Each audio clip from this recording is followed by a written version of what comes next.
Hello everyone, this is JPL, and today I'm joined with... Christopher! And we are podcast name in brackets. Yes, we are. Yes, anyway, how are you doing, Christopher? I am doing pretty decently. We finished our first week of shows. Yay. Congratulations. Thank you. And how are you doing? Oh, I'm doing great. We just started spring break, so I get to do nothing for a whole week. Yay. Yay, we love that. Do nothing. Yay, Even more nothing than I normally do. Yes. Just what I need. Just what you're good at. Yes. Yes. Very good at it. Anyway, yeah. Hello. Hello. How you doing? I'm not doing too bad. It's as much as I like our show schedule, it's hard getting back into it, honestly. So I'm doing some drastic sleep stuff, hopefully to reset my clock in a proper way, which will probably be screwed up in a few weeks, but whatever. Daylight savings help that? Yeah, actually, it kind of does. It was very, very convenient timing. So I am A-okay with that. So we'll see what will happen. Okay. Yeah, I probably will forget I did this by the time we talk next week. But yeah, I just stayed up for an obscene time yesterday. So today essentially slept from 9 a.m. to 7 p.m., which I needed sleep anyways. But so now my plan is to try to make it into tomorrow afternoon, especially considering I have a haircut appointment at 1 p.m. So it's going to be rough, honestly. Because by the time I get my haircut, I'm taking a shower and going to bed because I'm going to be dead tired. Oh, yeah? But then, hopefully, that's reset my schedule in such a way where I'm able to wake up in the mornings. You know what I mean? Yes. And after work, go to sleep. Because as much as I love staying up, I just can't do that. Despite our work being a night-based job, I don't feel like that's what I need to do. So that's my mindset. Okay. So the big question is, did you get a chance?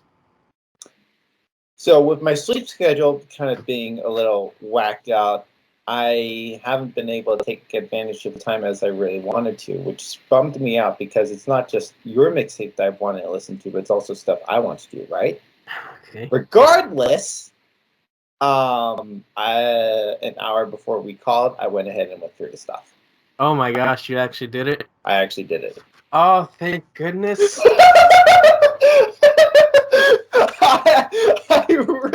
I really like dunked your head in the water for a second right there. I was just like, oh, okay, I can wait another week. Typical Christopher. Yeah, I finished and refined a few more mixtapes. So that's great. Yeah. So. Oh my gosh. Thank goodness. I so hate I did that to you, but I had to. No, it's fine. I get it. I'm very serious. There's legitimately I wanted to try to listen to stuff, but I'm like, I can't let John down. So I did what I did. So yeah, at least I got to it. Let me down. What?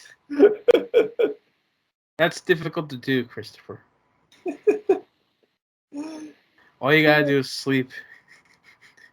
Yeah. Sleep while you talk. Oh my gosh, I still can't believe I did that. Oh my gosh, that was a long time ago. Almost 2 years ago. Oh yeah, it was a really long time ago. That's insane. Summer 20. Wow, we're getting old.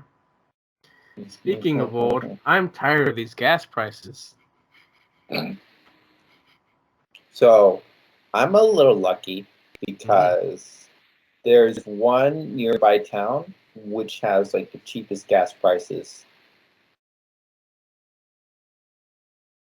I've seen in the area, which is insane. Not only that, the gas place I use gives me 25 cents off if I use their app. Gotcha. Which that deal expires the end of March, and I doubt it's gonna come back to the current situation. But I've been really lucky. So the last time I got gas prices, gas. Do you want to take a stab at how much it was? How much a gallon? Yeah. 3. Okay, $3.30. Okay. When essentially around the area at that time it was like $3.79. Gotcha. So I've been very fortunate. I'll say for me, I'm just really entertained watching people complain about the gas price. I'm not gonna lie, and seeing what gas prices are around. It's really entertaining for me. It's just, it's not fun. It's $4.25 right now. Oh no! Wow, that's insane. Like, I just filled up my thing. It's like $50. And I'm just trying to imagine traveling to where you are. Yeah. That's at least 2 fills up. 2 fill-ups. Yeah, getting here just cost an extra $50. So I don't know if I'll even stay at a hotel. Well, no, you're not gonna. You're gonna stay at my place. I thought I know, like in between. Oh. So you're just gonna book it? We'll see. Maybe. Oh, I have an idea, John. You can stop by a national park and camp out for a night. Or my dad's like, take a train, John. Gotta have your car. It's not. Yeah, car. I can do things. Exactly. But like, if I had to take the train, here's the thing: I'm considering taking the bus to school. Wow. That's just how much I don't want to pay gas right now.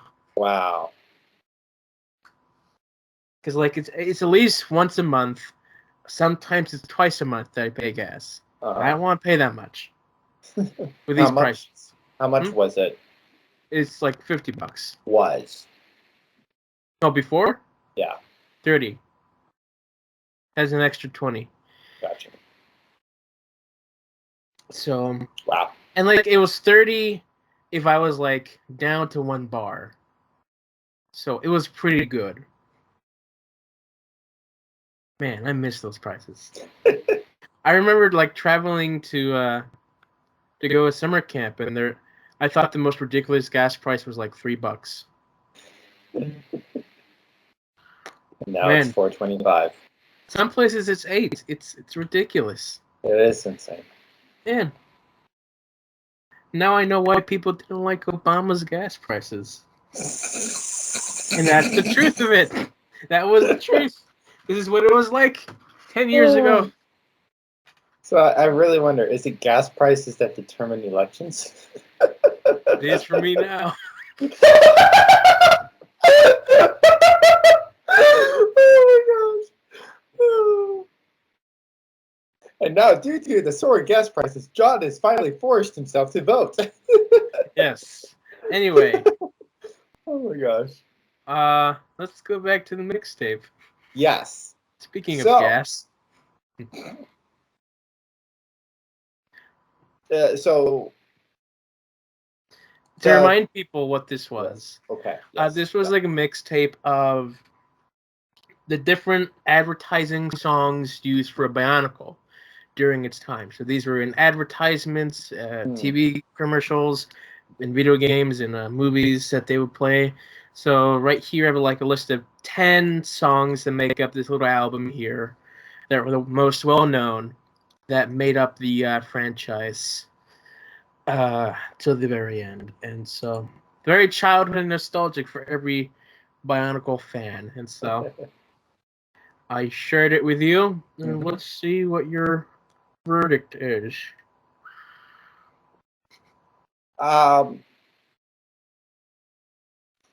What I hate about this is that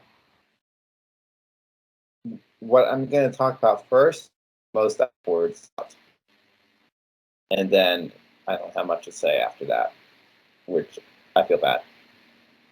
All Insane Kids? Holy crap! That was so like I'm not crazy about like general rock these days. Mm-hmm. That was good. That was so solid. Like, those are like good rock songs. It's such a shame that they're not available like I on know. digital platforms like Spotify. I know. What the crap? They're so good. Like, I couldn't believe it. John, why did you put those first? It would have been like, See, like I put it in like years that they came out. So it started out with All Insane Kids and ended with Car Show. how does All Insane Kids only like have so few songs? I don't know. What the heck? They were good. Yeah. Although I'm not sure if that was their band name, but yeah. Was it? Did you do any research on that? Not a lot. Okay. I did see a few people wondering the same thing like I was, but those were good songs. Right. Wow. All right. Now I wish I could say more. I would just end up repeating myself. Those two songs, the two songs that you're curious are Caught Up in a Dream and Hero. Those are solid songs. Right, yeah. Like, if you want good rock songs, those are solid songs. And then we go into Paraka rap. Yeah, Paraka rap. I bet you're probably expecting it. It really doesn't mean anything to me. Like, no. the sound isn't really my sound.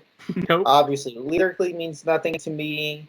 It's not nostalgic whatsoever. It exists. It's the most out of place song in this whole thing.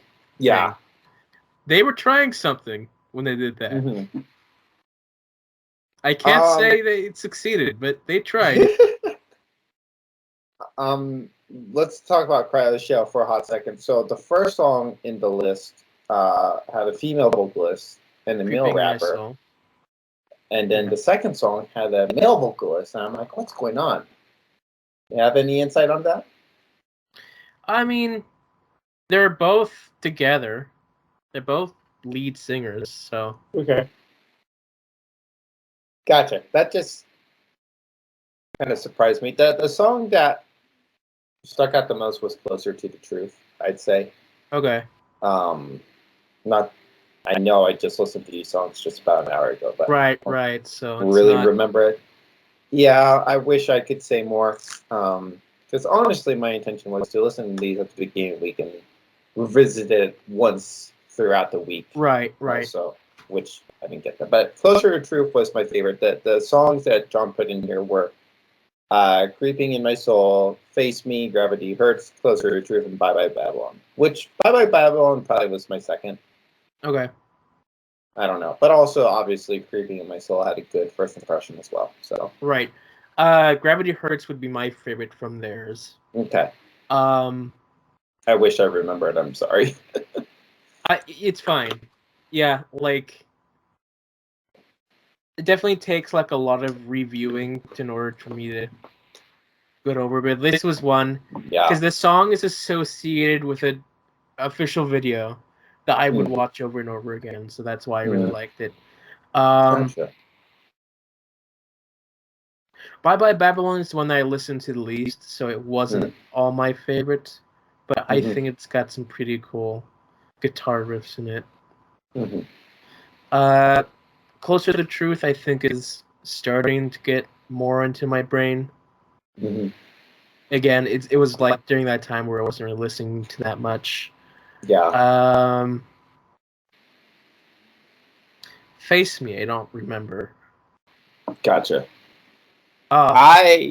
Face Me had the male vocalist. That much I do remember. Yeah. If I added Closer to the Truth to my playlist, I would have added Bye Bye Babylon. I don't know why I did. I probably should have. I don't know why I didn't. Yes, and there's All American Rejects, Move Along, which is like... just saying, I would have added the All Insane Kids to my playlist if they were on Spotify. Right. So, to be honest, out of all the songs, that one is I can't directly remember too much. I remember enough that it's not fully my style in rock. No. It's fine. It's not the Daughtery one. I kind of just remember when the song crashed. I was a little surprised how dated the sound was. It's fine. I should have paid more attention to it. It's early. It's 2000, so It is. I don't know. it's a time. It was a time. Yeah. So yeah. So that is a very very deep review. I apologize. I wish I did better. Regardless, all I'm saying, kids, if you guys, regardless of you guys liking Bionicles or not, if you guys are looking for solid rock songs, all I'm saying, kids, Caught in a Dream and Hero, highly recommend those. Yeah, Hero was definitely my favorite for the longest time. Like, there was part of me that listened Caught in a Dream. I'm like, okay, this was really good. There's no way Hero can be that good. And it was. I'm like, how? How are they that good? Insane.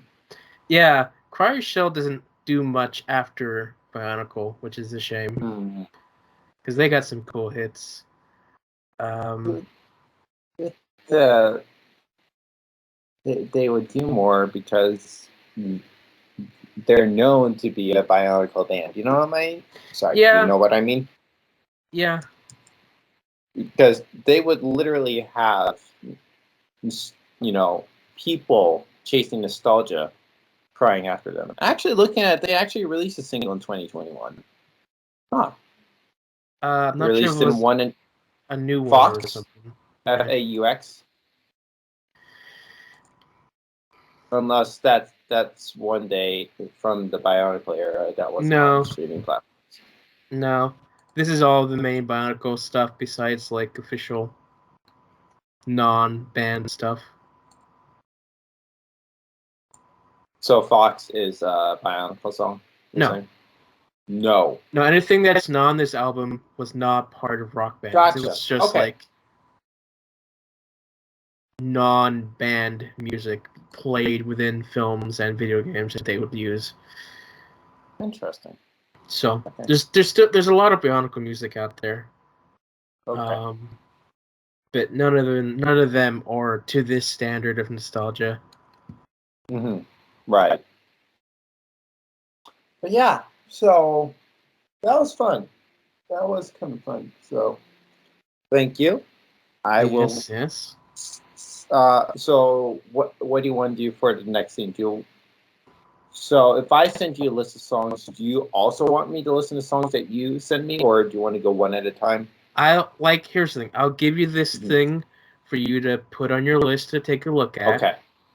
It's the movie mixtape. Okay. Because it's already done. It's all there. And then you send me something. If you don't have anything in time for me, it's fine. I have something for you. I haven't constructed it, but I know what I want. Okay, I think especially as it relates to music mixtape, I would most definitely want to really digest, because let's be honest, especially if you're not really paying that much attention, it's all going to sound the same. You know what I mean? Yeah, sure. I'm not trying to be that guy. I'm just saying, like, if you put it in the background, it's just background music. Right. So especially this, not only do I want to listen to it once and try to digest it, it's something I would want to listen to again to make sure that I didn't do what I did this time. Because at least I know enough of rock to kind of differentiate like different sounds. Yes. So that's why I was able to say, despite me not really remembering the All American Reject song, I was able to remember enough of the general sound for me to give a little something. But I don't know enough of scores to say, oh, that sounds like that. Really, you know what I mean? Of course. So, okay, thank you. I tried to get to that this week, even if we don't talk about it this. Do you want me to keep this other playlist accessible to you for a bit? Oh, you want to delete it? I forgot about that. I can hold on to this one for a bit. Here's the thing. Despite me loving the, what was it? All Insane Kids. All Insane Kids songs, because it's not on Spotify, I'm not really going back to them. You know what I mean? Okay. Because I don't really use YouTube for music, so it's your choice. If I ever have the inclination to go back to them, I'll probably be like, "Hey, John, what's that thing again?" Yeah. Okay. So let's just hope that one day they're like, "Hey, let's put it on Spotify," because here's the thing: the Bionicle kids are gonna eat that up. Yeah, it will, and then they'll argue about it or something. I don't know. They're weird. Yeah. So, John, let me ask you this about the thing I'm going to send you. So, I'm going to send you my top 10 favorite songs of 2021. Okay. How do you want me to do it? From 10 to 1 or 1 to 10? Probably do 10 to 1. 10 to 1. Okay. Sounds like a plan. Yeah, I can't give you that one because I don't have any. No, it's okay. It's A-okay. I just, man, here's the thing. Despite the playlist, essentially, I have a full list of 161 songs, Yeah. Sorry, 164. Wow, I missaid my own number. But here's the thing. Despite the dated title of Best Songs of 2021, I think they're solid songs. Gotcha. So regardless of year, that's my opinion. I bet people disagree with me. Okay. I mean, whatever. I like my list. Yeah. So including the movie mixtape, I have 2 other mixtapes that are essentially done. Okay. And ready to be given. And so, yeah, those took a lot of thought and heart. I had to get rid of some choices because, you wanted to keep it to 10. Well, no, it's not that. Like these 2, they're past 10. They're like 11 or 12. Okay. But it's like there's a couple songs that are like, oh, they're good, but they don't mix well. Do you want to have a B-sides mixtape? Huh? Do you want to have a B-sides mixtape? Meaning what? The songs that don't fit that are good. I mean, there's a lot. There's not a lot for now. There's not a lot, but there's one in the epic opera, which is it fits epic opera, but the opening is not. It doesn't blend well with just the overall way I have it organized. So it's I'll give that to you separately. So I have a question. Do you like music videos? Not really, but sometimes sure. Okay. So if my playlist, if there was a music video, are you bound to watch it or not? Sure. You are. Okay. Yeah, sure. I think what I'm going to do, I'm gonna limit music videos as much as possible for the playlist. But there's a music video, there's a music video. Okay. You know what I mean? Yeah, because you mostly just listen to things. Yeah, the thing is, for me, music videos more or less ruin the song. Right. So, it'd be like, oh my gosh, I love the song, and you see the music video, and there's a girl in a skin tight suit withering around as the band is playing their music upside down as a plane crashes into the ground, and you're just like, what the heck is this? You know what I mean? So it's just let me just enjoy the song for what it is. And so specifically K-pop, that for me is the music video makes the song. Gotcha. If it's not K-pop for the most part, it just doesn't. But yeah, there is one song in the list that is not K-pop, but I love the music video. So yeah. Anyways, thoughts. Thoughts of what? That's just how I say. That's just sometimes I'm just it's weird. It's like the title of here's a title, but I literally put it at the end. So just gotcha. Okay. I have thoughts, but I literally just say at the end, just thoughts. Because when you say at the end, it makes me think you want my thoughts. I'm sorry. It's fine. Sorry. Right. So, I think of what I have completed. The ambiance mix is almost done. I'm so excited for that one, honestly, because I love like that. That one I have to refine because like there's just too many. There's too much ambiance out there. And it's like it's too long, but it's great. I love ambient music. Okay, and so the other one that I was saying was fun. The one where I said songs that we enjoy but aren't the best.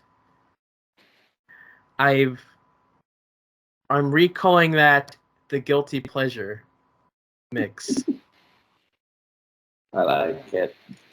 So even if like the quality is good, there's just some aspect of it which is like not so great. Yeah. So that one's fun. That one's really fun. There's really one in this. Is that kind of like your B-sides playlist? B-sides, no. Okay. It really is the guilty pleasure one.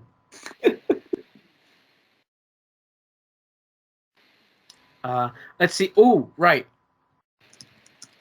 Another fun idea. I've not yet started on this, but it's like one where you have songs that really had that potential, but something in the song really ruins the song. Because there's a couple on the top of my head that I think would go well. I just had to think of others. But that's a later scope. Much later scope. There's also the emotional mix, which is fine.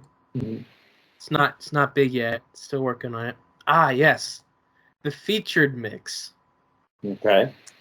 This is a mix where you have songs that are featured in films from bands. They could be made specifically for the film, or they became popular because of the film. So that's a fun one.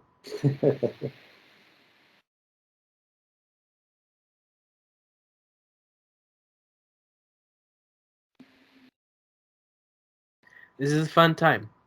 There's so much music. Honestly, I'm excited to hear what you got.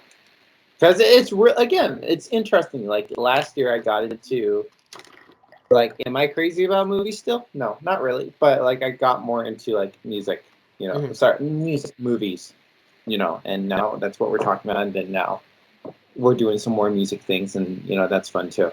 So this is your next album. This is the best of 21 playlist. Okay, so for next time, that's for me to listen to. Yes. So specifically, the music videos are the Spirit Box and Everglow ones. The rest, I don't care about the visuals. Gotcha. From what I'm seeing, the Silent Planet one is one of those like visualizers. I don't care. I didn't sit down to watch the visualizer. I don't care. Like I don't like visualizers. So like, if you come on and start talking about the stupid visualizer, I literally don't care. Just saying. This is a weird looking set of songs, but okay.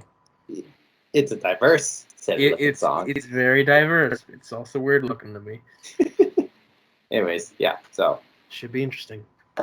Yeah. So, John. Yeah. I don't know what topics you have. So.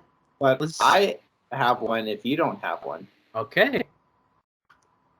But I'm afraid I just cut you off and now I feel bad, so I will retreat in silence. All right. Your call. So this week's continuation of Pure Flix. Oh!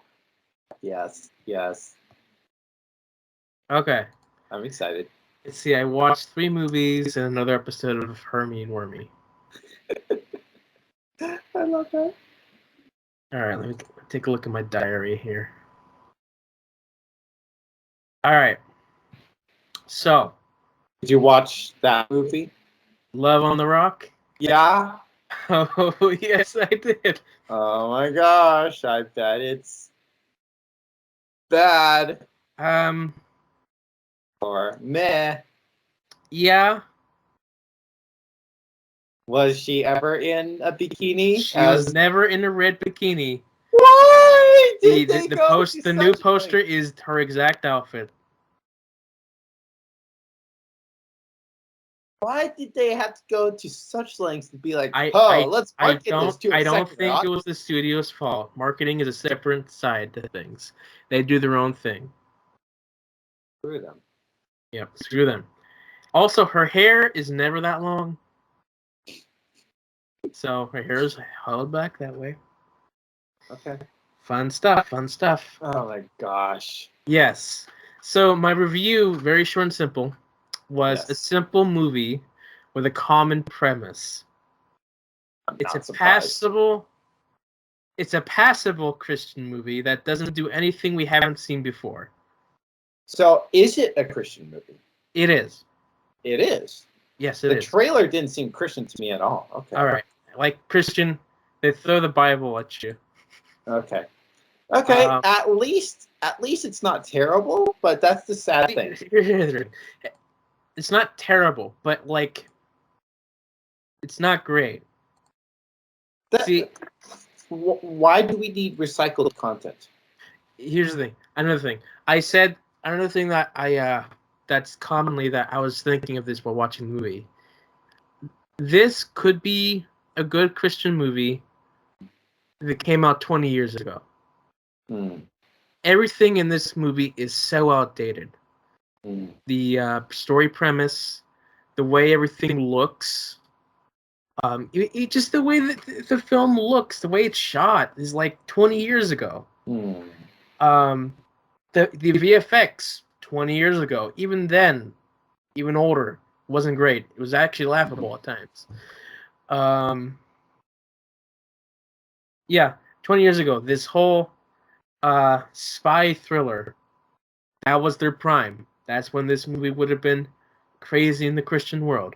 Now it's so outdated. I don't even know why they even did this. I was surprised by some of the cast, who there's a couple actors that I actually really liked. They were from other things. There's one from Breaking Bad. There's one from Lost, which surprised me. So they got these actors for this movie. They got these really good actors for this movie. Yes. So it's like, okay, so let's get these actors and a poster of a girl in a bikini and hope it does well. Right. There's really this one sequence that's just continuity terrible. Oh, I hate There's this montage of them like going around like getting all equipped. They get some guns. We see them get guns and put them in their pockets and stuff. Then they go and meet someone. It's like, hey, we need guns. And like then they get into a fist fight because apparently they don't have guns. The girl, she had a gun the entire time but didn't do anything. You know, they beat the guy, they leave, and they have their guns back where they left them in their pockets. They thought we wouldn't notice. They thought we wouldn't notice, but we did. Anyway, that was love. I have a question about that. How comparable is it to the Kirk Cameron Left Behind movies? See, I haven't rewatched those, but I was thinking that they were similar shot-wise. Okay. This week at Walmart, guess what I found? You found the trilogy? It's not just the trilogy. Plus... They were rescanned to be in 4K. Oh, gosh. Well, I'm like, wow. It was $5. I was so tempted to buy it. But I'm like, I'm literally not going to watch this. Oh, well, I got it. I have them. I need to watch them at some point. But yeah, film would have been fine 20 years ago. That's all I'm going to say. All right. Let's see. Then I watched a movie that wasn't on Pureflix, but I really wanted to see again. Okay. It's called End of the Spear. Yes. Which is like the story of the... Where is it at? Huh? Where is it at then? How do I watch it? So like you can find it on Amazon Prime, but with ads and stuff. Okay. It's not officially on any platform, and you can't. IMDb TV. Yes, and you can't buy it in some places, so Gotcha. it's pretty scarce. I'd watched this as a kid. I'd really enjoyed it. I really like this. Mm-hmm. It is, yeah, some editing stuff. It's a really powerful story, which is what I really loved about it. Mm-hmm. I know it's not for everyone, but like I have a little bit more of a personal connection to this. Right, that makes sense. It seems like the one thing that Christian movies can at least do decently stories based on true stories. Yes. Except our next choice was not a true story. But I really liked it. Okay. It's called Walking with Herb. Okay. Never heard of that one. It came out last year. Okay. It's a really simple and very predictable story, but it's enjoyable. It's a feel-good movie. You have this old guy who lost his faith, and he's commanded by God to win a golf tournament. Okay. And that's the whole movie. Interesting. And I enjoyed it. It was simple, but like it's a really good story. Simple. It's like one of those classic feel-good sports movies that are just almost timeless. Okay. I think this movie was good until the end. Mm-hmm. I will say that the major issue with this movie was that there wasn't really any crisis moment in this film. Everything was just going as planned. Like the golf tournament, nothing unexpected happened. I saw everything coming, even the supposed twist I saw coming, because like, and I'm not just saying like, oh, it's predictable. So I'm also considering, okay, so far things going so well. If I were writing this, what would I do? Probably this. Oh, they did this. Okay, there you go. I feel like that's the main issue with sports movies. Yeah, I would go to even more either you win or you don't. Where they lose, and they lose the thing that they were losing for, and then guess what? Because of their faith in God, their things is doubled, and it's so much better by the end.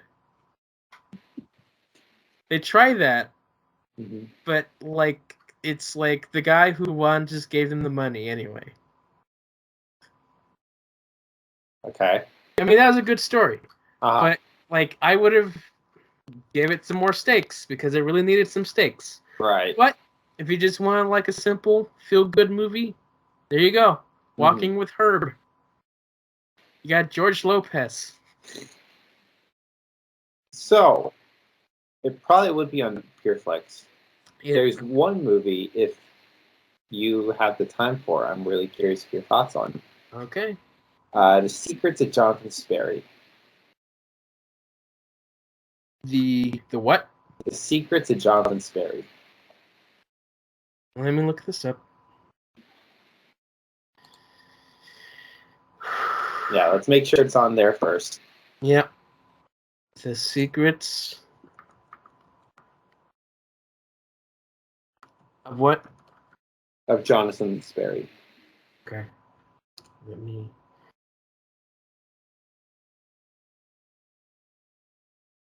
Can you talk about something while we load this? Yeah. So I am staring at John as he is loading. All right. The Secrets of Jonathan Sperry. Yes. Yeah, it's there. Yeah. If you are so bored, I'm curious because if there's one Christian movie that kind of just holds a special place in my heart, it's that one. Okay. So yeah, I'm really curious if you think it's any good or not. You know, so I'm curious if you're going to be like, I thought it was sweet, or if you're going to be like, oh, it's terrible. So I'm really curious. Okay. So I literally have like no other perspective on this movie except for my own. I gotcha. When did this come out? 2008. Okay. Pureflix doesn't tell me, so. Oh, really? Okay. It's very selective on which films it tells you the year. Funny. What a great system they have. What a great UI. Gotta love it. And so, how's your one episode of Hermie? I didn't love this last one. Oh, okay. It could have been done in 5 minutes, but they decided to make it 30. Yeah, that's fair. So, now that you're on spring break, it sounds like you have a week ahead of you of Christian movies. Right. Like at least one a day. Uh-huh. If it's not a movie, then it's something else. Right. Is The Chosen on there? It's on Pureflix, but it's not on my top of the list. Anyway, I got that. Anyway, there's one more. Oh wait, you watched something else? I did. Oh, I thought okay. I thought we hit our third, but whatever. All right, Go on. It's on Pureflix. It's not a Christian movie.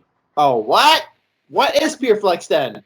It's not a Christian movie. It's like a kids and family movie.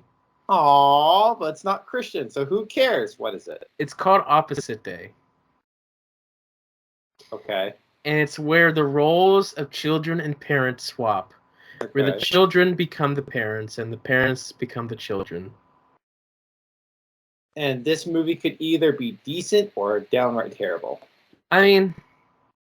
Which was it, John? So the film is... How long is this film? It's too long. The film is too long. I think it'll tell me how long it is. John is looking up to see how long this movie was. He is looking. It's all right. It's 88 minutes long. 88 minutes. It only needed to be 30. Yeah. No. Here's my official review that I wrote down. Okay. A film based on a concept that has been done before and much better. The story this film presents is too short and is stretched out to make the runtime. It came out too late because it came out in 2010 for it to be relevant in child film culture. So, this movie, like I said, probably would have been good like 10, 20 years earlier. Because that was around the time these type of movies were all over the place. This one's too late, and it wasn't that great. Really, it wasn't that great. It didn't even properly explore the full extent of this concept. That's sad. I mean, I could think of creating an animated series with this concept, but much darker. Because, like, logic flies out the door about this. It's like, so what? So the parents are now children in the mindset. So, like, how does that work? I don't know. So they mostly focused on the kids. Do they age backwards then? Like how do they come? Wow, John, you're really you really have different ideas. If the children or the adults, how do they reproduce? Also, in this scenario, brothers and sisters took the place as husband and wife in this film, and they never talked about that. Husband and wife, the adults, became brother and sister children. How did that happen? I don't know. Where are their parents? Who knows? Whose parents are the grandparents? We don't know. Wow, John. Wow. I tried to apply logic to this film where I shouldn't have. You could literally make like a limited series based on that. I can explore a lot of the flaws in this film. Oh my god. And it'd be a much more interesting story. You end up years in the future where society is now crumbled because they can't do things anymore. They can't really properly reproduce because they're just children. Oh my gosh, John. You know? Like, this is literally like What If, but opposite day. It is. It's what if, but opposite day. Oh my gosh, John. It's yeah. I did not love this film.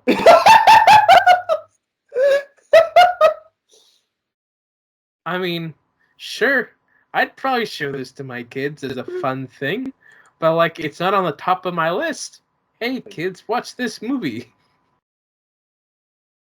As terrible as it sounds, I low-key need that TV show. Oh my gosh. We'll work on it. I mean, we will work on it. Hey, we're It's your show.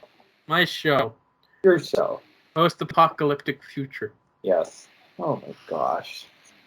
Would you want it animated or live action? This, I think, would be an anime. Animated. What I just said.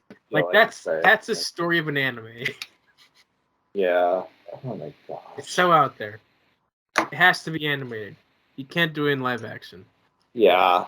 You would really screw with people if it was live action. Like, people would be so much more disturbed. Right. Anyway, and then yesterday, just for kicks, I watched The Dark Knight. So, John. Yeah. So I have a friend, the friend I watch X-Men movies with. He's going to see the Batman movies in theaters on Monday. Sure. And last night, because of the Jurassic Sleep thing I mentioned, I'm like, you want to do something tonight? You want to watch, I don't know, like Free Guy, because we've low-key been obsessing over Ryan Reynolds after watching Deadpool. Mm-hmm. I mean, not that much, but enough where we talk about him occasionally, kind of thing, you know? And he's like, can we watch the Christian Bale trilogy? I'm like, what? It's like, yeah, I haven't seen any standalone Batman movie. And I'm like, what? Like, out of all people, I low-key would have expected him to have already seen it. Mm. So I'm like, okay, buddy, give me a little bit of time to digest this information, because I was literally expecting us to watch freaking Free Guy or something like that. You know what I mean? Not that he was... I don't even think really Free Guy was on his radar. I mentioned it before, kind of thing. I was expecting to watch something dumb, not something serious. You know what I mean? And I'm like, okay, you want to watch a serious movie. I did not see that. I mean, we like serious stuff, but just like, you know, give me a week to prepare, buddy. So yeah, last night we watched Batman Begins. And then this morning we started The Dark Knight, but because he's traveling around today and it seriously sunk his battery and he lost data during traveling, we will finish it tonight. Okay. So yeah. So look at me. I've watched a half of this Nolan trilogy. Okay. It's very interesting. It's funny how last week I'm like, yeah, it's probably going to be like 3 years until I see it. And then the next episode, I'm like, yeah, all right. I saw half of it. Right. So, okay. You want my thoughts? Sure. Batman Begins, because you just started. You just finished that one. It wasn't amazing. No, it's not. Did I expect it to be? In many aspects, no. But also, because it's Nolan and people appreciate the trilogy as is, yes. You know what I mean? Right.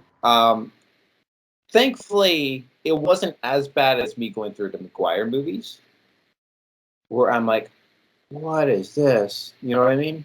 Like, so disappointed. It was just, I just didn't like fully. I did expect a little more, but at the same time, here, if you look at the movie for what it is, for a origin story kind of a movie, really well done. You know?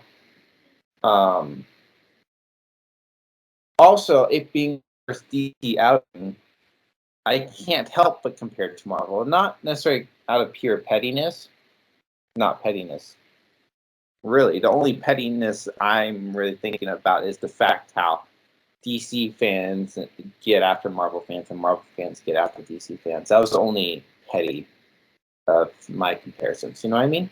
Regardless, it was really interesting how like they were like Batman is literally if Tony Stark was Moon Knight. You know what I mean? We haven't seen Moon Knight, but yes. Sure. From what I've heard of Moon Knight, the fact that it's a billionaire kind of guy who runs around in a suit with a giant cape throwing around the fidget spinners. That's all. That's Tony Stark and Moon Knight combined, aka Batman. You know what I mean? Which came first, Batman or Moon Knight? Yeah, or at least in terms of live action. I don't know in terms of comic chronology, but still. Let me think. This is my biggest issue. Mm. I cannot take Batman seriously. I can take the movies seriously. I can take Bruce Wayne seriously. I cannot take Batman seriously. It's like even Bruce Wayne himself said, a man who dresses up in a bat clearly has issues. he and also part of my issue is I watched Bible Man, so you know you have that makeup that Batman has. He's talking in a stupid low voice. Leave you today, I'm Batman. Compared to his normal voice, you know what I mean? Yeah. He's trying to be so serious. This voice just that it's not. Okay. You kind of know what I mean? Sure. It's not that I'm sitting in my seat laughing my head off, but I can't accept it. And then again, I don't want to play the comparison games to be petty. But again, Marvel is like the only superhero stuff I know, right? Like when Tony Stark is in as Iron Man, he's not trying to be Iron Man. He's just Tony Stark. You know what I mean? Mm-hmm. And honestly, with most all these characters, yes, there's an aspect when Peter Parker is in his suit, he can be more confident kind of guy, more quippy. At least from what I've kind of seen of Peter Parker live action, right? I'm really thinking of Andrew Garfield with that. Regardless, like it feels believable enough. But to have a billionaire running around, you know, like it's a cool suit. Like it's a cool suit with cool gadgets. Mm-hmm. But talking but when he stares at a person, it talks like this. And you expect me to believe him. Like his voice is definitely not the best part. But hey, at least you know he's differentiating his voice. That's the only positive I can take from that. His voice sounds different. I mean, compared to a lot of other Batmen who just have the exact same voice. I mean I guess you could see the cool in that, but it's hard for me too. I mean, cool. I don't say cool, but sure. Mm-hmm. So like it's a solid movie. It really is. Like there are not my favorite like, that's Batman so cool. movie. Well, I bet it's not.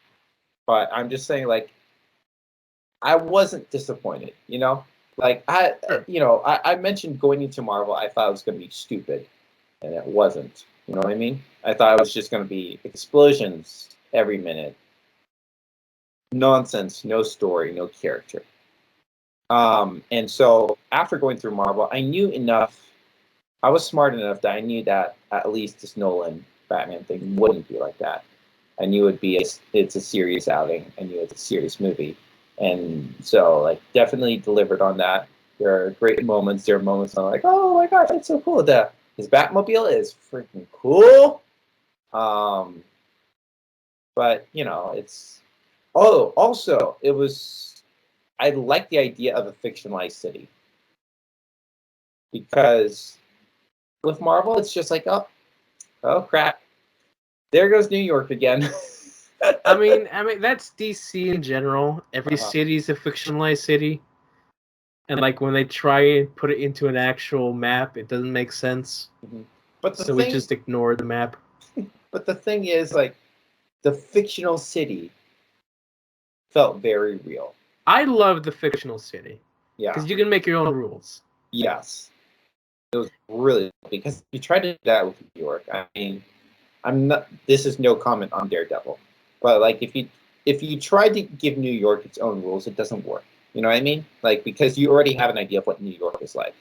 Now, obviously, you can do things underground. I don't know. Again, Kingpin, Daredevil stuff. I'm not commenting on that. But Gotham is its own city where you can do anything, and it works, and it's beautiful, and I love that. So a big question: where did you leave off in Dark Knight? We're about halfway through. So my current thoughts with Dark Knight. But where? Well, here's what happened. One of the things that happened in the last 5-10 minutes is Gordon died. Okay, you're there. So, watching Batman Begins, I was sitting there thinking, this is not a Christopher Nolan movie. You know what I mean? Like I know that's one of his earlier things, and I know it's not Inception, right? But it just didn't feel like Christopher Nolan. You know what I mean? Sure. Now, I don't know enough of Christopher Nolan that I bet someone could prove me wrong. But watching The Dark Knight, the most Christopher Nolan-esque thing about it, like, first off, like watching Dark Knight, I could see, okay, that's more like Christopher Nolan. The most Christopher Nolan-esque thing is that it doesn't stop. It doesn't take time to over-explain this plot point for 10 minutes. It sums it up in a minute, kind of thing. It keeps going, keeps moving. You know, like rewatching Interstellar a couple weeks ago, like, it didn't have an unnecessary scene with that. That would have been cool to see, right? The one thing I think is when McConaughey was floating in space and the Space Rangers came, like, it would have been kind of cool to see the Space Rangers get him, put him in the spaceship, see, like, oh, is he still alive? Oh my gosh, he's still. If we only have a few minutes left to get him, we saved him, like, kind of thing. Like, that kind of would have been cool. I'm not saying it would have worked. I'm just saying, like, to some degree, like, kind of would have been cool to see that aspect of the story, right? But the movie didn't need it, and it worked without it. And so, like, Christopher Nolan is no nonsense with his pacing. Like, he's very much like, we're gonna tell what we need to tell, and that's it. We don't have to go overboard. And so that is the one thing I'm really gathering from The Dark Knight. However, and also it's hard to say because you're not finished the movie. Yeah, I still have a few thoughts. You know what I mean? Okay. Which obviously could evolve or devolve as I go through the movie. But yeah, still a few thoughts. Like, Batman Begins is a great origin movie. You know, I don't mean like great, but like it's well done. Yeah, it's a great origin movie. The Dark Knight is really obviously its own movie. Obviously, a movie in part of a trilogy, but also a really good standalone movie. You know what I mean? Especially after coming out of Marvel, where everything has to be connected. You know, and obviously the movies can work on their own. But again, especially when you think about Infinity War, Endgame, they're literal puzzle pieces in a puzzle, not standalone movies. Especially Endgame. So to this movie literally being its own movie, that doesn't feel like Marvel continuation of the Batman Begins. You know what I mean? It feels like its own movie. Obviously, going off Batman Begins, because obviously it's part of that story. But it doesn't feel like, oh, we over extenuate this. Did I make a board? I don't know. But this, like, story from Batman Begins because it's a connected universe kind of thing. You know, it feels like its own movie. I thought that's really, really cool. Also, the Rachel replacement actress looked similar enough that kind of surprised me because when I saw him, like, she looks a little different. I didn't really know, and my friend's like, yeah, it's different actors. I looked at it like, okay, like, good on them for getting a close enough replacement. Though I really missed the first one. I really liked the first one. Yeah, it's because like after the first movie, she got married, and her husband didn't want her kissing other guys. So there you go. Kind of makes sense, but also rip. Rip. I really liked her. Yeah. Like, I mean, I've she's not my favorite. Mhm. Because like she's not. I don't think she's a. I think she's like original to the Dark Knight trilogy, and not in the comics. So. She. Let me think.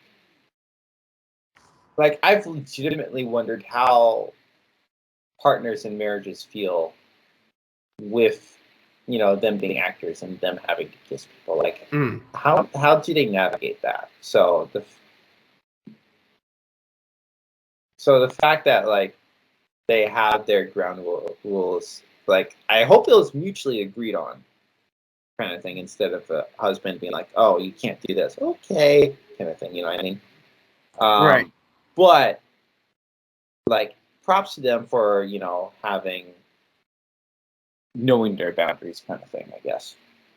But still, that sucks. Not that I didn't the Dark Knight. I don't really know, but, like, I feel like you can still have a romance in a movie without there being kissing. That's my opinion. Anyways, so I guess warning for what's coming. Okay, thank you. Like there is like a car crash, but like it's very quick. But okay, just at least so it's you quick. know. Thank Yeah. you. I mean, there's two, but one is very. I think would be the most, but again, it's very quick. Thank you. Mhm. So there's a friend on social media who, at this point, is like a DC simp, and he's like, Marvel is trash, kind of thing. Like, obviously the guy who's gonna watch what Marvel's gonna release, but, like, Marvel is trash. You know what? One of those kind of guys, right? Yeah. So he's literally praising the Batman, which I'm not gonna blame him. Did you see it a second time? No. No. Okay, just curious. Praising the Batman and trashing No Way Home, which let's get this straight. He enjoyed No Way Home when it released, but obviously it's cool to trash on Marvel. I mean, there are reasons to trash No Way Home, but like. Oh yeah, I bet. But the thing is, like, he's comparing the Batman to No Way Home. Of course. They're two different movies, and he's like, No Way Home relies on nostalgia. Well, no freaking duh. That's the whole freaking part of the movie. You know what I mean? Like, wait till you get the Flash. Which, did you hear about the delayed dates? Oh my gosh! Yeah. Oh my gosh! I heard that delay. I just couldn't believe it. It's like, what? 2023 with Not Aquaman? 2023, June of 2023. Like, I a know. literal almost 6 months. It's like actually it's like a whole year. Really? Yeah, it was supposed to come out. It was supposed to be the next movie to come out for Really? DC. Yeah. Frick. So anyways, that's a thing. That's a thing. It was so funny because in the Super Bowl they had their, these are our 2022 movies. The Flash, Aquaman 2, 2022. And then 3 weeks later they're like, nope. So here's what people are saying. Mm-hmm. It has to do with the Discovery merger. Because that's being finalized in 3 weeks. Wow. So it could be that they saw the film and they just weren't happy with something. But we don't know. I'll be really interested if this is for the best or not. See, and like that's the most logical decision because they wouldn't do that. Warner Brothers would not push the movie a year later after their whole campaign. Right. That's true. So, anyways, with the comparison thing, like, again, like, I'm not saying you can't compare the two, but that's just a bad comparison. You know what I mean? Yeah. Here's one thing he said. He said, No Way Home didn't let you breathe. That I completely disagree about. Because now I have a strong feeling of who's going to die in the Dark Knight. Because I feel like I know enough. Who's gonna die in the Dark Knight? Rachel. Okay. But like me and my friend were watching it, we were like, they did not give us any time to breathe about Gordon. You know what I mean? Like, just I feel like in typical Nolan fashion, it just kept moving on. Yeah. You know what I mean? And I'm like him dying was out of nowhere, and it just moves on. Mm-hmm. And I'm just like, hold on a second. I liked this guy. Yeah. Like, give me 2 minutes, please. He But they didn't. Yeah. But at least with Aunt May and No Way Home, they at least gave us that JJJ little monologue and stark imagery for us to contemplate on. Yeah, he's my favorite live action actor to portray that character. I really liked him, man. That made me so sad. And they didn't. Now I bet if and when Rachel dies, I bet it's gonna take its sweet time with that. If that happens, yeah. But point is Marvel great? I'll let you argue on that. But at least No Way Home let us breathe. There were like Aunt May is my main thing to harp on for this, especially the fact that I didn't finish Dark Knight yet. But the Dark Knight just keeps pushing on. There's no breathing point. You've not even gotten to the meaty parts of the film. Yeah, I bet I haven't yet. Like, yeah, I'm excited. Just thinking about this next half excites me. So that I guess that's a thing because again, I haven't finished it, but it's just like everyone loves this movie, Uh-huh. and I guess I haven't gotten to the part why people love this movie. I mean, it's not like the part; it's just a lot of parts. Okay, Joker is amazing, but that's all I can really say. You know what I mean? You think the Joker's amazing? Actor, okay, acting. You're right. Like, you haven't amazing. seen anything yet. Oh my gosh, there's so much behind the scenes I can talk about. But what isn't it said that this movie kind of killed the actor? Is that what I heard? It was really like the drugs he took to maintain filming schedules for not just this movie but other movies as well. Okay. That killed the actor. Okay. But yeah, you could say he died before this movie came out. Oh, he did? Yes. I did not. Oh, wow. And I'm not going to say anything. Okay. Whew. You're not there yet. I can't say anything. That's fine. That's fine. But yeah, and the real last event that happened was Rachel's boyfriend, I forget his name, says he's Harvey. Batman. Yeah, I'm like, I did not see that coming. I'm like, what? Okay. Oh boy. What? There's a big stunt in this thing. There's a giant stunt here. Mm-hmm. About the thing that's coming up. That's the stunt that Nolan broke one of the only 3 IMAX cameras with at that time. Sorry, repeat that again. So at that time, there were only 3 IMAX cameras in existence. Nolan broke one of those filming this giant stunt. And that stunt is practical, by the way. So it's like one of the next things coming up, so you'll know what I mean when you see it. Okay. Wow. Man, I love that shot. So yeah, so we'll be finishing that tonight. We probably would even get to Dark Knight Rises tonight. Who knows? That's a long movie.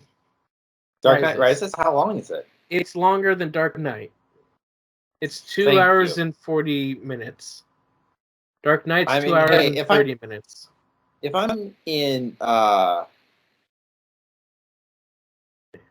if I'm staying up till like 3 p.m. tomorrow, I have time. Gotcha. Staying up until 3 p.m. Wow, that's a goal. That is a goal. It is a goal. I'm literally killing myself over this, but I want a good sleep schedule.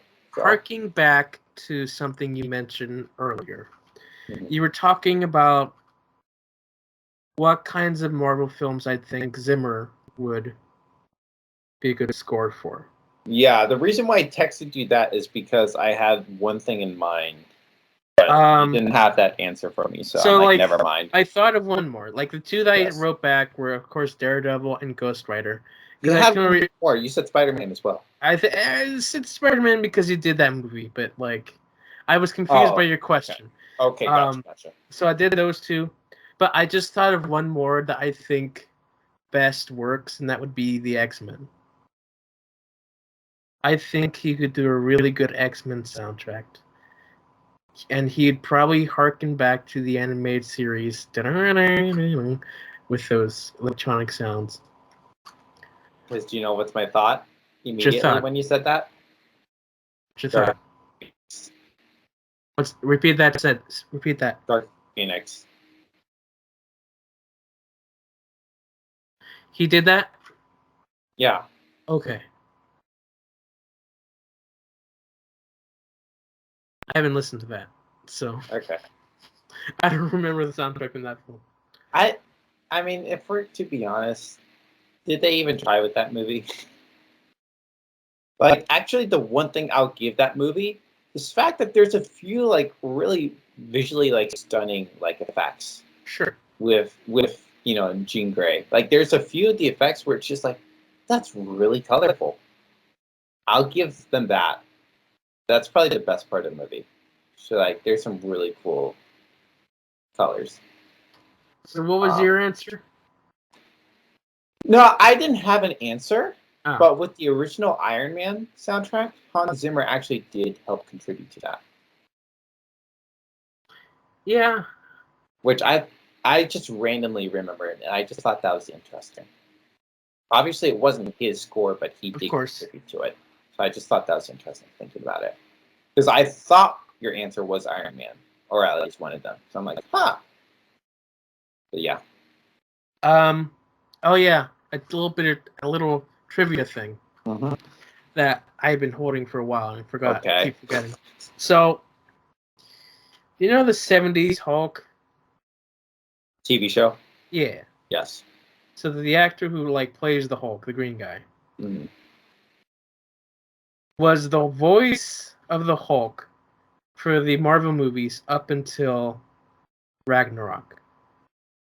Really? Yeah. So the growls were all him. Yo!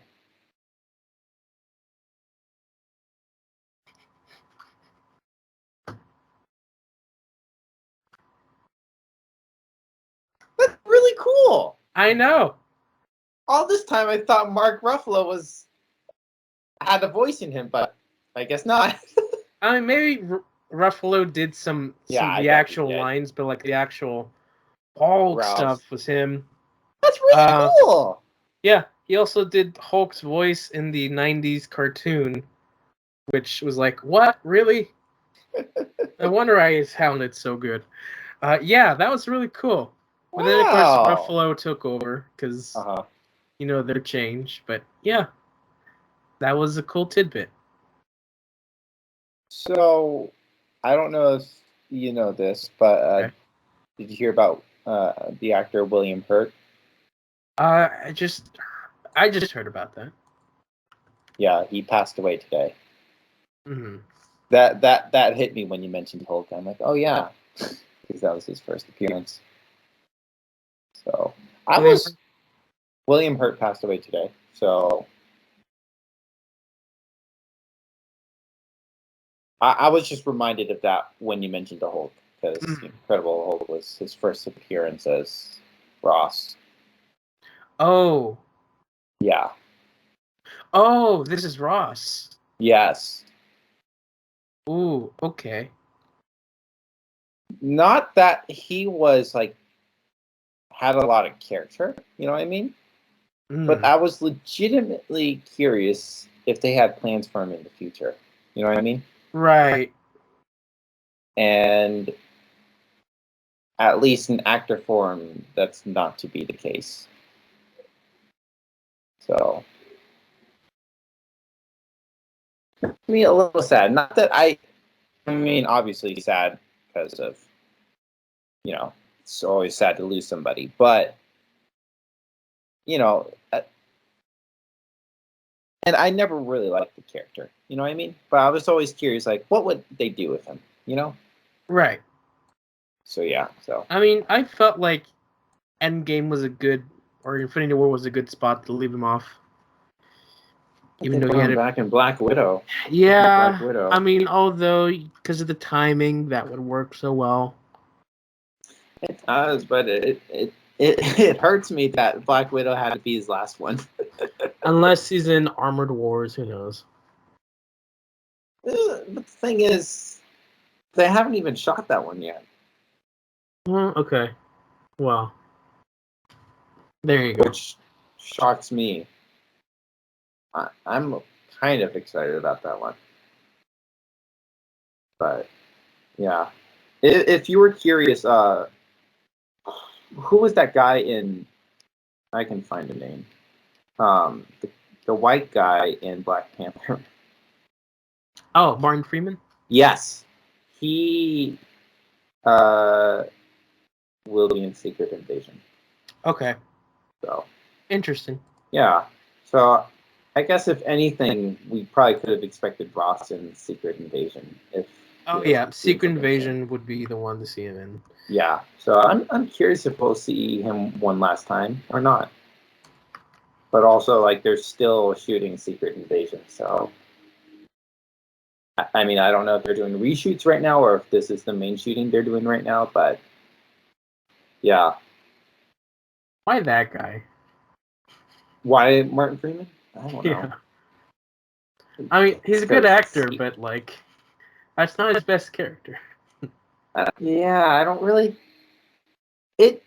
I'm gonna be really honest. Why was he in Black Panther? You know what I mean? If anything, the most ironic part is that he low-key saves the day. Right. Which almost destroys exactly what the movie was trying to do. Okay. You know what I mean? Because if it was to be such a black empowering kind of movie, and you had that one white guy who kind of saves stuff, I forget what specifically, but at least one aspect of the battle, it's just like, I'm just like, it's weird. Right. Yeah, but he's still a really good actor, though. Yeah, nothing against the actor. It's just as a character. Why was he in Black Panther? I mean, because the character himself is like a Black Panther character. But is he? Okay.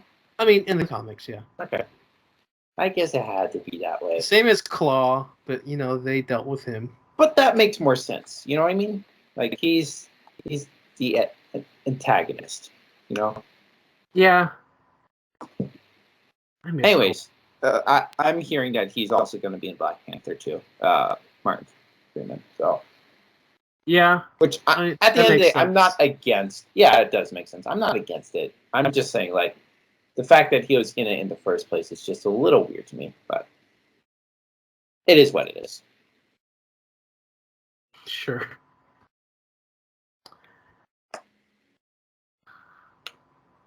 So yeah. So let's see. What's your general thoughts about the Dark Knight Rises?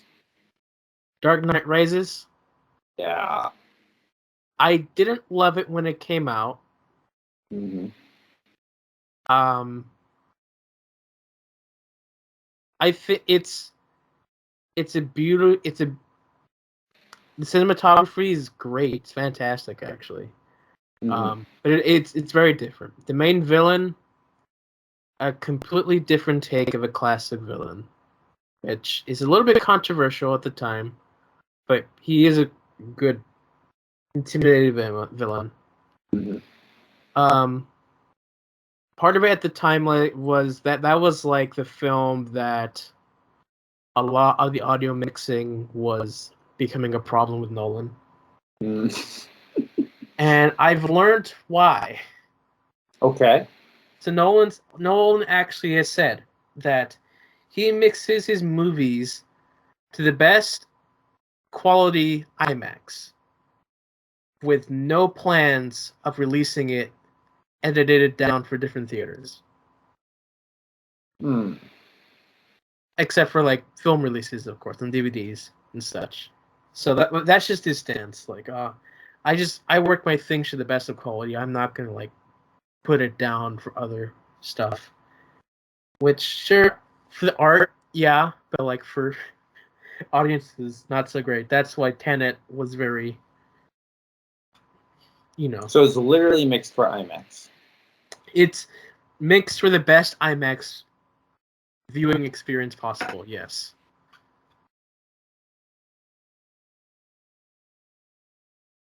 Then why don't you release your movies in IMAX? I mean, no, like the DVD mixing is different. Like there they refix Is it? Yeah, there they fix it. But like when it comes out in theaters, regular theaters, they don't have the same equipment as IMAX, and so they don't sound the best.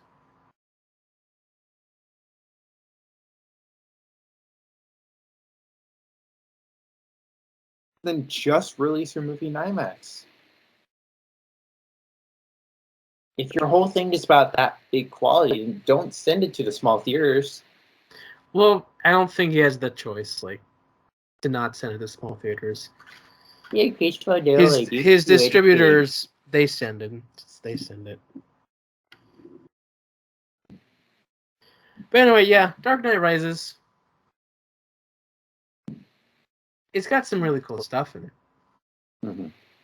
But due to events, their original plans were changed. Yay. Which it doesn't really affect anything. Oh, it doesn't? Okay. No, it doesn't. It doesn't affect anything. It just means that they had to rework things from the ground up. But it's like kind of like, oh, I wonder what this would have been like. Right.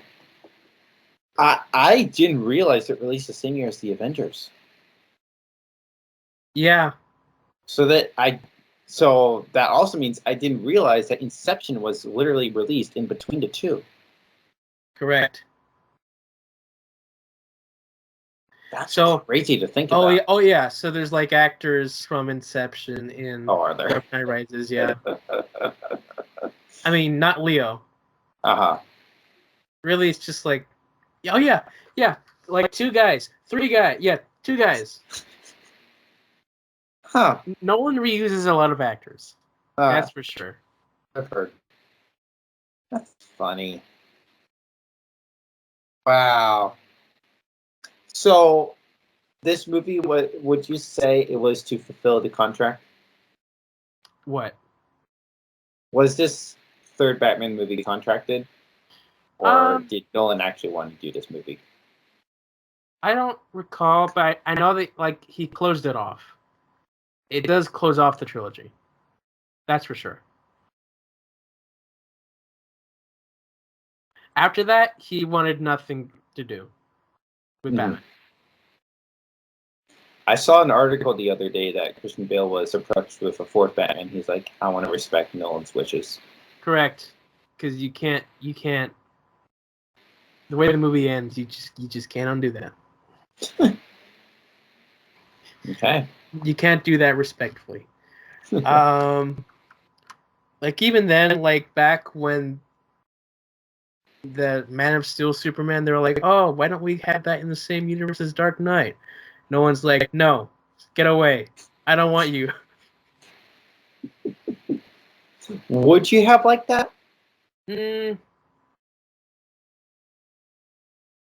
No. I mean, no, because of where things end, but no, because I love Ben Affleck. So Man of Steel, then, which actor is that? Henry Cavill. So you're saying that is Batman versus Superman? For what? You said you love Ben Affleck, who was Batman, right? Yes. That's Batman vs. Superman. So that is in the same universe as Man of Steel. Yes. Oh, I didn't know that. Okay. Which came out a year after Dark Knight Rises. Wait, Batman vs. Superman is 2013? No, Man of Steel is 2013. Oh, okay. So Man of Steel, how many movies were that? For what? That Superman, then, besides Batman vs. Superman. It was just that, and then Batman vs. Superman. Really? Yes. Oh, wow. They were really. Did you like Man of Steel? I think it's grown on me. Mm-hmm. But, like, I don't love it. Did you like Henry as an actor? I do. As Superman? Yes, I Okay. do.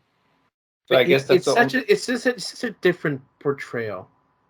Would you argue that that's the only redeeming quality of Batman versus Superman? The actors, like them portraying their characters. From my perspective, no.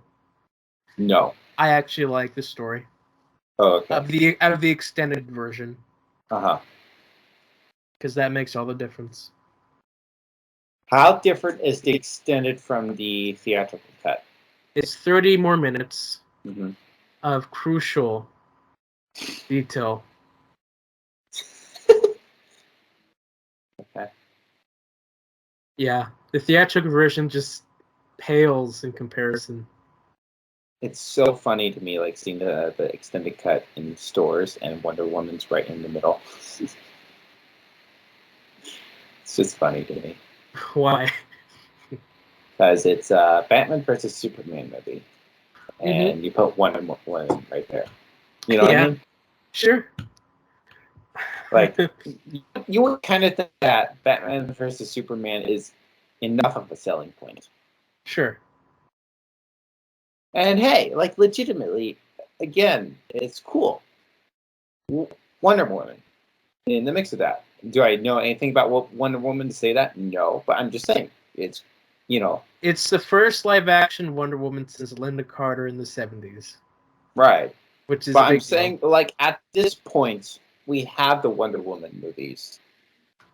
Like, it doesn't really mean anything to have Wonder Woman on the cover of that now. You know what I mean?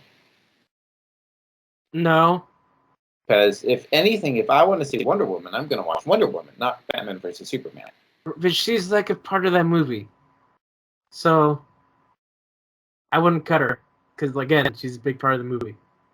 Not cut her from the movie. I'm just saying, like again, like the poster, DVD. again, like, I would still put her there because she's still a big part of the movie. Okay. I thought she was like a third act surprise reveal kind of thing. No, you see her early on. She's in costume in the third act, but sure. Gotcha.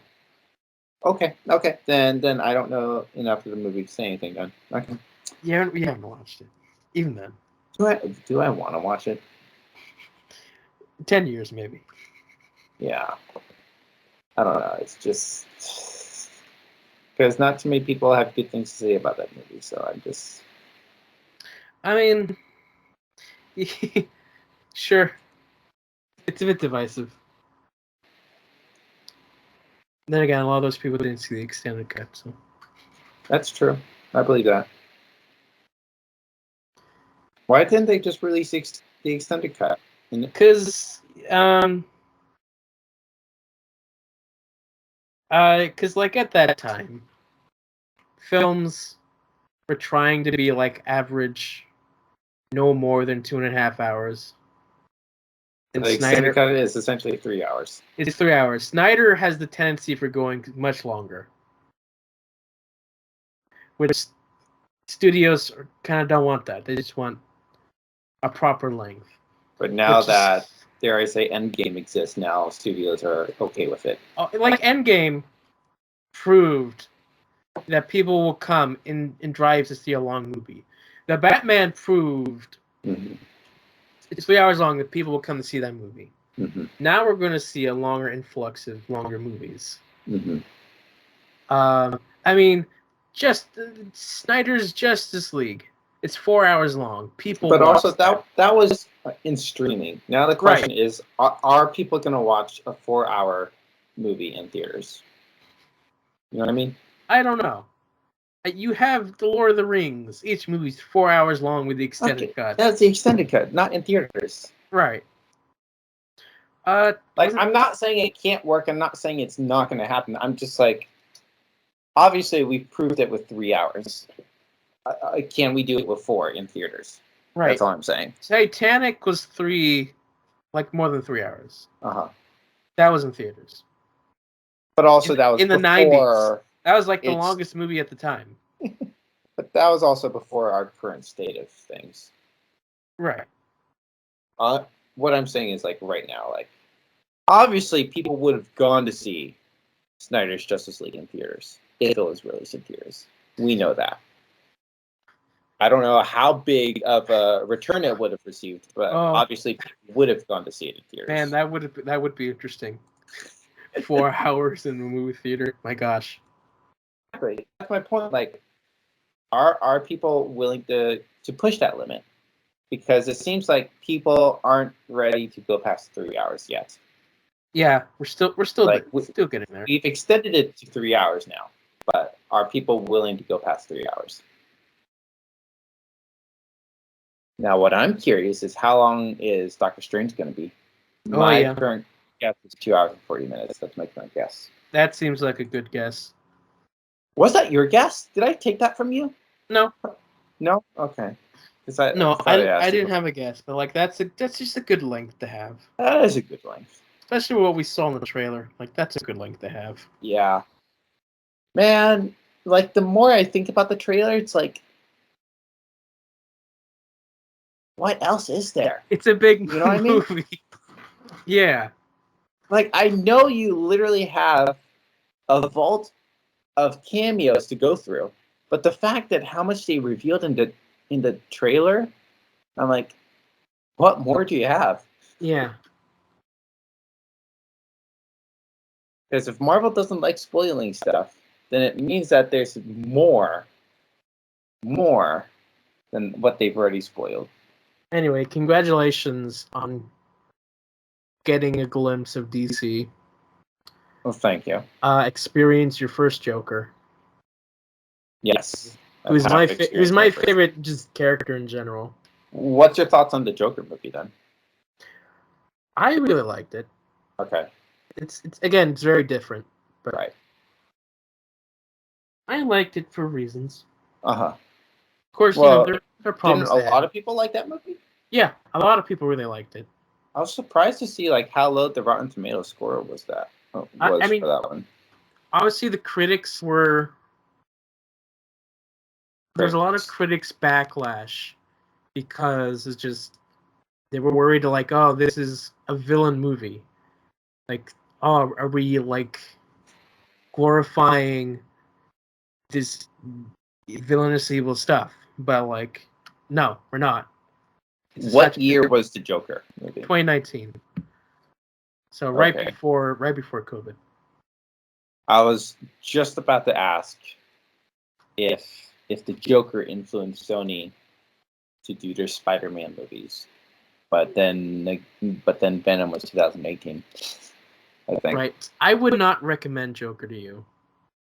Yeah, that's not. That's like too far down the line. Yeah, to even recommend.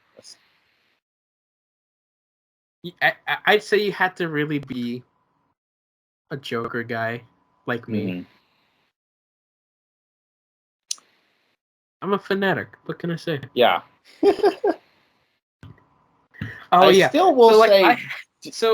I was editing this thing together with like every clip of Joker ever. was like 70 gigabytes on a folder that I've been like bringing all together for like years. I deleted that folder. And now does your computer work fine? Sure, yeah. It's more space. It was just like I was doing this and it was like, man, yeah, it's an obsession. I'll just delete this. What am I gonna do with this anyway? So is that Joker the same Joker in the original Suicide Squad? So, wow, No. Suicide Squad. This No. is a standalone movie. Same actor. That's what I meant. No. No, it's not. Okay. Is there a Joker in the new Suicide Squad? I can't talk. In the new Suicide Squad movie? No. No. Okay. Yeah, I still don't want to get into DC really. Again, right? that's You know what fine. I mean? That's fine. Because their universes are a mess. I'm not trying to sound petty, but like, no. I mean, obviously we've talked about the darkness, the gore. I mean, I could do kind of darkness, right? But it's more or less the gore. But there isn't really anything consistent enough for me to latch onto The DC gore as a is whole. in more recent years, Mm-hmm. for sure. I'm still curious to see the new Batman movie. I've said that before. I'll say it again. Probably when it hits HBO Max, I'll probably watch it. Okay. Like I'm not gonna pay. I'm not like in the mood to pay $20 to see Batman in IMAX. Of course. I don't want to see it like that. Not to say I don't want to see it in IMAX. I'm just saying like. Especially with these gas prices. Thankfully, the theater is 2 minutes away from my place. But it's I don't know. Like I only really go to see the Marvel movies in theaters because I care enough to see it as soon as possible. Mm-hmm. Like everything else, I really don't, except for Lightyear. Like there's no other movies I'm aware of that like I'm like somewhat dying to watch. And I'm definitely not dying to watch the new Batman movie. So Gotcha. Yeah. that's all. Yeah. Because like I said, I'm a little too entrenched with Marvel stuff that if I don't see it within the first 48 hours, the movie is completely ruined for me. So unless it's something like Eternals. Like I said, just I have this long document. Animation's the good place to start. Okay. I would kind of the more I think about it, like that seems like a better thing, but I need to watch the X-Men animated thing. That's fine. That's what I need to get You on. can watch the competition at that time. If you could even call it that. Shots.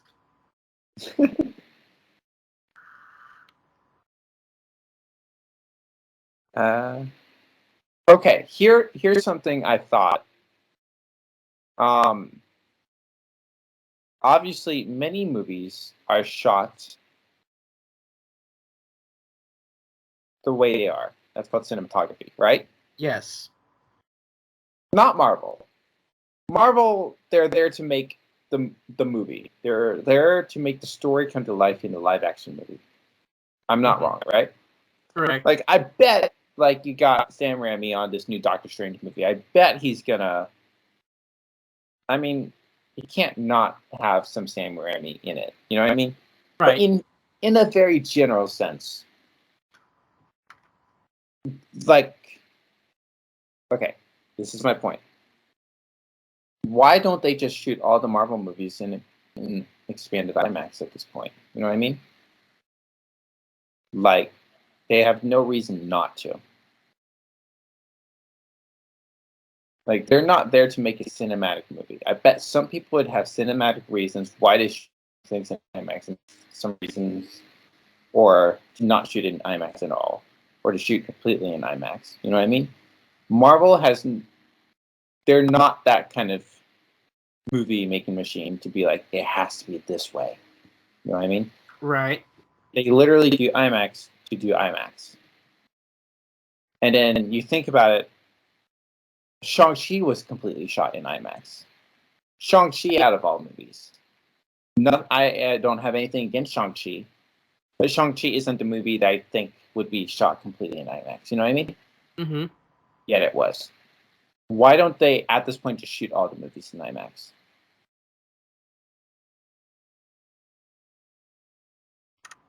There's probably a reason for it. One could be money. Two could just be certain directors have choices. Mm-hmm. I guess especially after watching Eternals, like between Shang-Chi and Eternals, I legitimately would have thought Eternals would be completely shot in IMAX, but it wasn't. And I just think why was Shang-Chi shot fully in IMAX? I don't have an issue with it. Like, I'm not necessarily a person who's like, it has to be IMAX. I'm only talking about IMAX because it exists. You know what I mean? Right. So again, if it exists, why not just go for it? Spider-Man, like, that makes sense. Okay, you do such a big thing like Spider-Man completely in IMAX, but why Shang-Chi? So then, if you did for Shang-Chi, why not you just do it for all of them? I think it's like getting more in recent years. It's getting cheaper to do in IMAX. Mm-hmm. So that's what they're doing. I mean, I definitely expect there to be more Marvel movies fully in IMAX in the future. But it's correct. And then not to mention the fact, IMAX is available on Disney Plus. So obviously they're going to make that a selling point. They already have. They'll probably continue to do that for future movies. Right. Yeah. So I'm personally curious if the Doctor Strange movie is fully in IMAX. On one end, I'm not gonna be surprised if it's not. Again, because I bet Sam Raimi might have his directorial quirks with not wanting it to be fully in IMAX. But again, just like after watching the Doctor Strange trailer in IMAX, I'm just like, why not in general for Marvel? You know what I mean? So we'll find out together. We'll find out together. What an exciting thought. What a time. What a time. But seriously, just in general, like, different aspect ratios is just fascinating to me. You know what I mean? Mm-hmm. Like, the Avengers and Ant-Man were shot in the same aspect ratio. The aspect ratio is very close to IMAX, but it's not an IMAX ratio.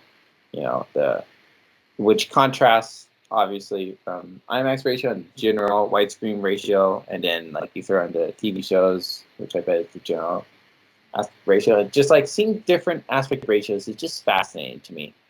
I don't know if I like it or dislike it. You know what I mean?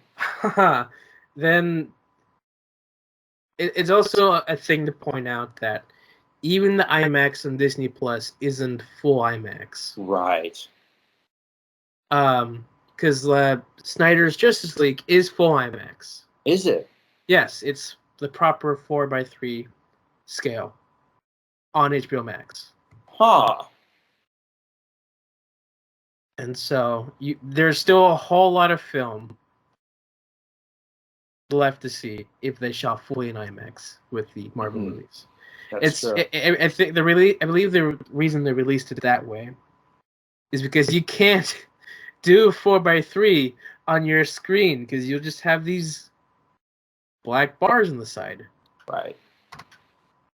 I was actually, because when I saw Shang-Chi in theaters, I noticed that the ratio changed a few times. Mm. Despite that movie shot in at least full expanded IMAX format. Mm. And then in Eternals, there were times when it literally used the full 4:3 in Eternals, which out of 3 Marvel movies I've ever seen in IMAX, that was the only movie that actually did use the full ratio. Mm. I could be wrong. It might have used in Shang-Chi or No Way Home, but I don't remember. But I definitely remember for Eternals. So that makes me really curious. It also is almost an aspect. It's like, if Snyder did it, why don't you go all the way, Disney? Why don't you add that third option for full IMAX? Right. For kicks, like if you're able to do it with expanded IMAX, why not you just do it for kicks? Man, Snyder loves 4x3.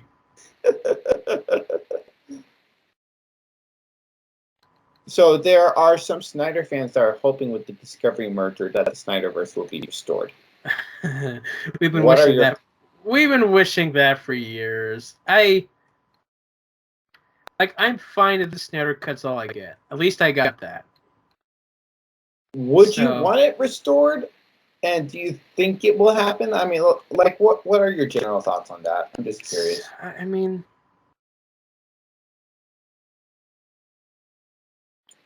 it's just a better version.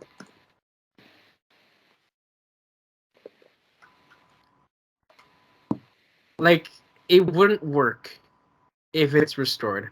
I think in the Flash, what they're gonna do is they're gonna say that the Snyderverse is its own universe, and our thing with this Whedon stuff, it's its own universe as well. They both exist. If they don't completely rework the movie again, who knows?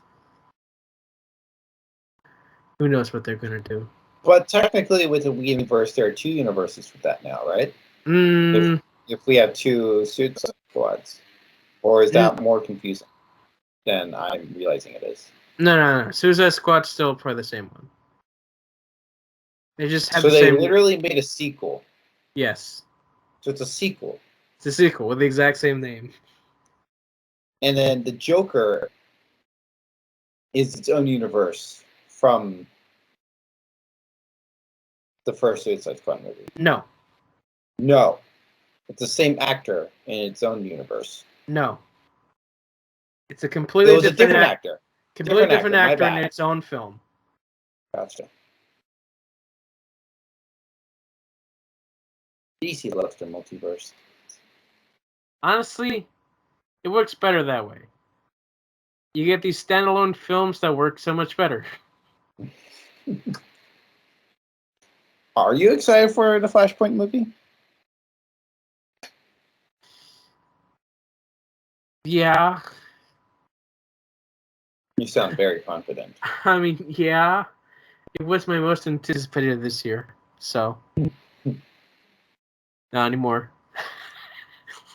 Now, John, what is your most anticipated movie this year? I guess Doctor Strange now. Flash, I want it to be good, but I'm also worried because Warner Brothers and DC of recent have been interesting.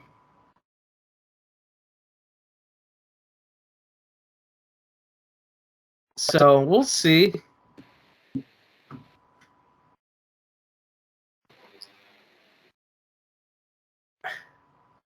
We'll see. Mm-hmm.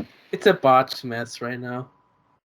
Do you think that the upcoming DC movies will lead up to Flashpoint? So what's funny is they're supposed to take place after Flashpoint, meaning continuity of Flashpoint affects those films. But now films are coming up before Flashpoint that weren't. Now we don't know what's going on.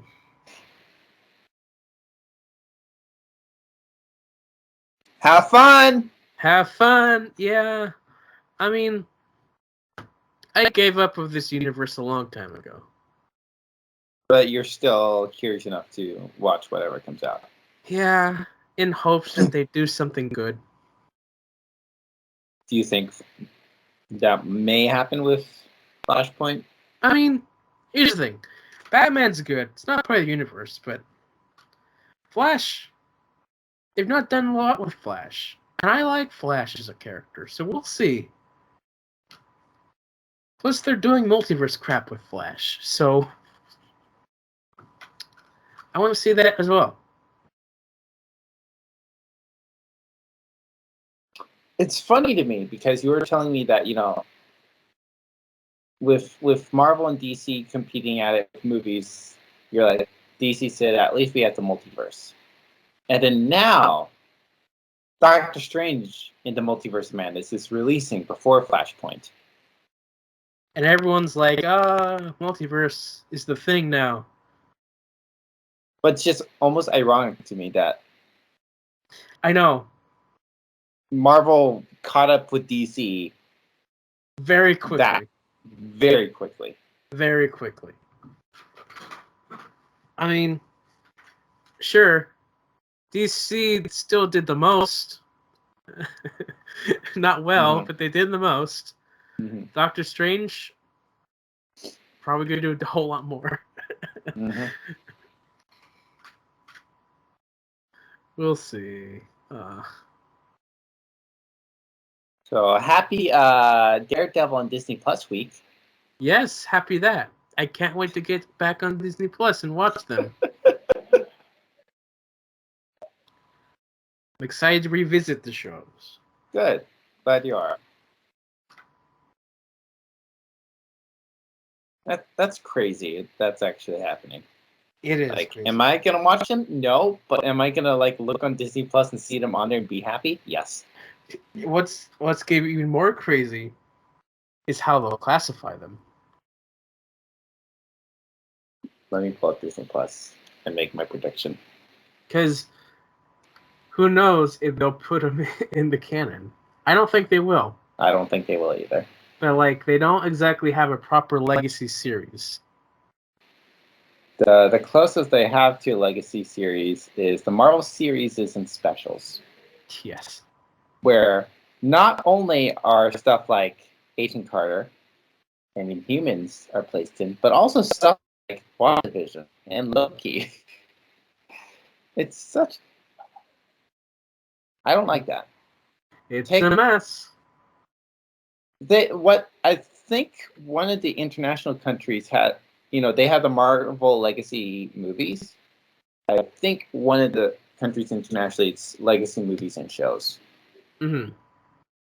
And let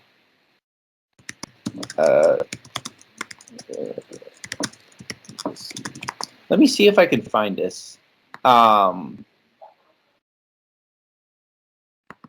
Yeah. Let me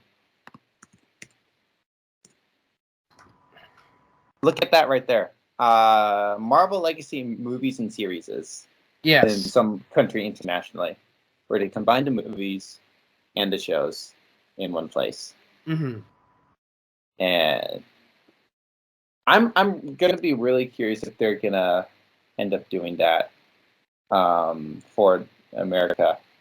But point being, I significantly doubt it's gonna be in the Marvel Cinematic Universe category. That's all I'm saying. Yeah, I always say that because their appearance in the films could warrant them to be put. Because multiverse stuff, that's all I'm saying. Right. Also, just their attention to detail with the Kingpin stuff. Like in the cut scenes that he was in. Hawkeye? Yes. Did you watch those by any chance? I didn't. Okay. He has a couple cut scenes there. I was legitimately surprised. When I saw stuff on Twitter, I thought they leaked or something. Only to actually realize in the extra section, there are actually 13 deleted scenes in Hawkeye. I mean, none of the other Disney Plus shows have these. They're not crazy, but I bet they aren't. But they exist. Kingpin's costume attention to detail is great because the time period that they put him in matches the costume of season 1 versus his later appearance when he first shows up is his costume from season 3. So, they even have a gag reel. Wow, why did Hawkeye get all this and none of the other shows get anything? I know. WandaVision, we have 3 trailers. That's all we have in the extras. We also have Assembled, but that's true. At least we have those behind the scenes stuff. They but it's where's putting Assembled into one season, one show. I hate that so much. I know. So I don't know if you've noticed or care, but the Forky asks a question, the Toy Story 4 spinoff thing. Mm-hmm. Yeah. All the episodes are their own show.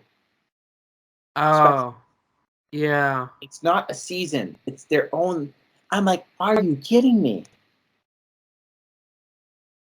Like, you're cluttering up your platform. And then now with this assembled thing, either combine it or split it up. Double-minded platform. And then, yeah, again, they need to remove a ton of these categories. So I noticed this recently on the Marvel thing. Before the cinematic universes, it went phase 1, phase 2, phase 3, phase 4. Now it's 4, 3, 2, 1. I saw that, yeah. I'm like, why? Because they're trying to do the newest release first. Of course.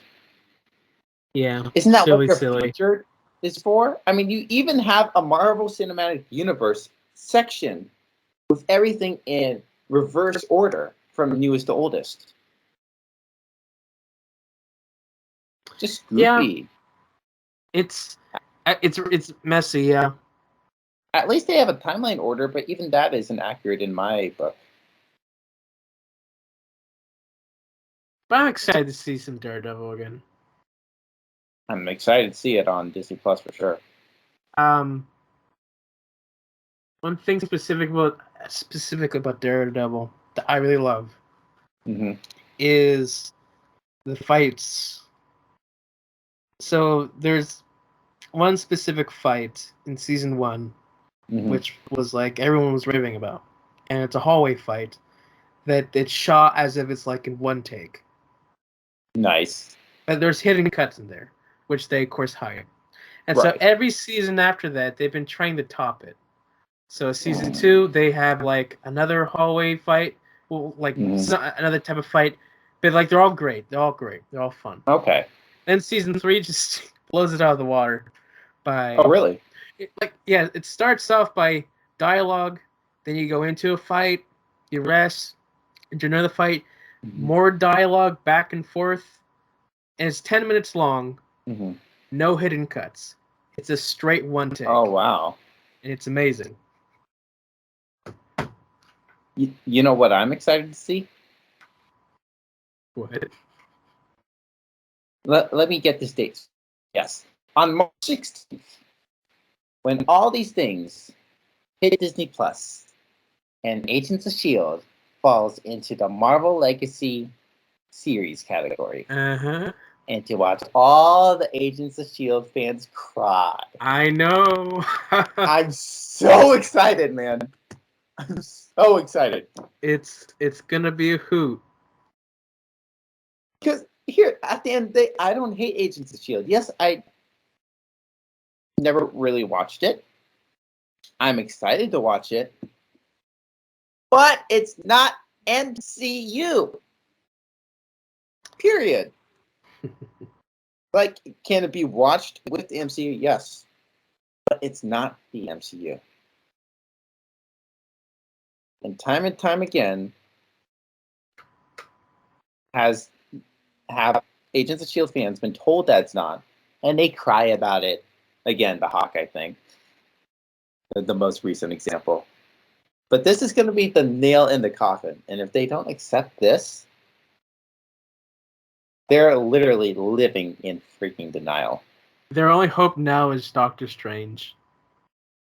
That's the one thing I really hate is some people is like, oh, it's canon because the multiverse. No, it's not. You know what I mean? Like, in one aspect, yes. But what you're trying to argue, it's not. You know what I mean? Right, because there's different multiverse properties as well. Because again, like unless they've specifically say it is, it's not. Unless they show it. I just don't like arguing, period. So I just observe, essentially. So watching people cry about this is all I'm going to do. I'm going to enter in the argument kind of thing. It's just like, people are living in dream world. The time. So, yeah, I'm really excited for March 16th. Yeah. It's a long episode, so we should end there. Mm-hmm. One random thought, because... No, I'm not going to say that random thought on here. All right, yes, let's end this episode. All right, so how about them gas prices? Wow. Yeah. Thank you guys for listening. We'll see you all next time. Bye. Bye.